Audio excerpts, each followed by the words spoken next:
vais être honnête, j'ai jamais pensé qu'être une fille était un frein. Nous aussi, on a des compétences, autant que certains éducateurs. Nous aussi, on peut évoluer dans des structures professionnelles. Et non, faut vraiment pas voir le fait d'être une fille comme un frein, pas du tout.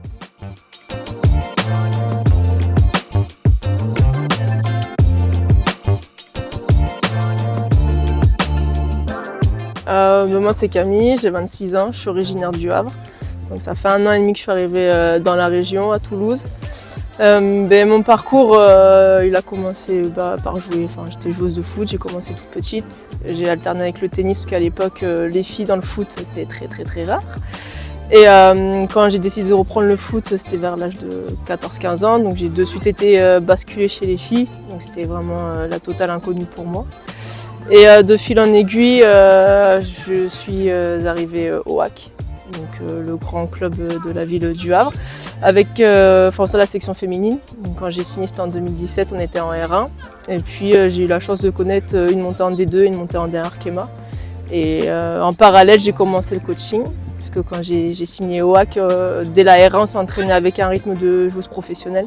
Donc il fallait, c'est vrai, à côté trouver une activité pour avoir son gagne-pain à la fin du mois. Et puis pareil, de fil en aiguille, je me suis prise de passion pour cet autre côté du foot. Et j'ai passé mon BMF au Havre. Et là me voilà arrivée à Toulouse, à Blagnac, pour passer le BEF. C'est d'évoluer.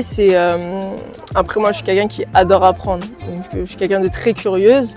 Donc c'est vrai que quand je me suis inscrite à cette formation, j'avais vraiment dans l'optique de découvrir une autre facette du football un peu plus professionnalisante. Après j'ai eu la chance de coacher aussi 3 ans au HAC, donc vraiment plongé au cœur d'un centre de formation, donc j'ai pu voir aussi le fonctionnement d'un club. Mais c'est vrai qu'on acquiert les connaissances mais sans avoir le diplôme en fait. Donc moi le diplôme ça va me permettre vraiment de valider les connaissances, les méthodologies de travail aussi que j'ai pu acquérir en parallèle, mais aussi m'ouvrir sur d'autres visions parce que c'est vrai qu'en formation on voit des tas de choses et ça nous ouvre vraiment l'esprit. Carrément, mais on s'est fait cette réflexion-là avec toute la promo. Je pense que cette semaine au niveau des passages, il n'y en a pas un qui n'a pas été satisfait de ce qu'il avait fait. Et c'est vrai qu'on se remémore souvent quand on est arrivé la première semaine, j'aurais tendance à dire, on est arrivé avec vraiment nos certitudes, peut-être un peu sûrs de nous. Et au fur et à mesure des semaines, les formateurs nous ont vraiment dégonflé le cerveau pour vraiment nous remettre des bases solides qu'on applique ici.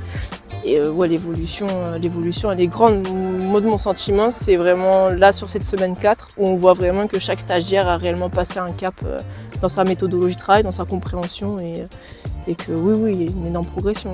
J'aimerais bien aussi connaître les jeunes au niveau national, parce que chez les jeunes j'ai beaucoup coaché mais c'était surtout au niveau régional. Donc pourquoi pas d'ici 2 à 3 ans retrouver aussi une structure professionnelle, c'est vraiment ce que j'aimerais. Et puis après, pourquoi pas, d'ici quelques années, aller sur un DES ou pas. Déjà, sur l'intercession, on avait vraiment ciblé la thématique de la causerie. Qu'est-ce qu'on pouvait dire, ne pas dire. Enfin, on peut tout dire, mais sous quelle forme.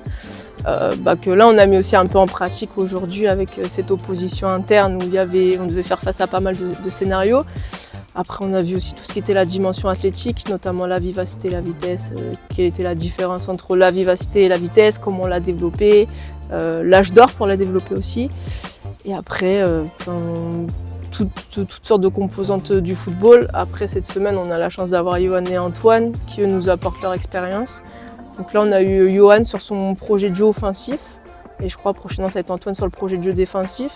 Du coup, nous, ça nous apporte encore une expérience de professionnels, ceux qui sont dans des structures professionnelles ou même de leur vécu. Donc encore une fois, ça nous ouvre l'esprit et c'est encore une semaine très riche en apprentissage. Honnêtement, j'ai jamais pensé, j'ai jamais pris le fait d'être une fille comme un frein. Après, c'est pareil, il faut aussi oser s'inscrire. Je crois qu'à la session format d'inscription, je crois qu'on devait être 3, il me semble. J'étais la seule prise. Alors après, les raisons pourquoi n'ont pas été prises, je ne sais pas, mais nous aussi, on a des compétences, autant que certains éducateurs. Nous aussi, on peut évoluer dans des structures professionnelles. Et faut vraiment pas voir le fait d'être une fille comme un frein, pas du tout. Là, je me retrouve au milieu de 26-27 garçons, je suis très bien intégrée. Enfin, le dialogue passe très très bien. Moi, je sens pas que parce que je suis une fille, on fait une différence, pas du tout, vraiment pas. Et après, ouais, c'est oser, quoi. Faut girl power, quoi. Faut avancer. Le fait d'être une fille n'est pas du tout un frein, vraiment pas.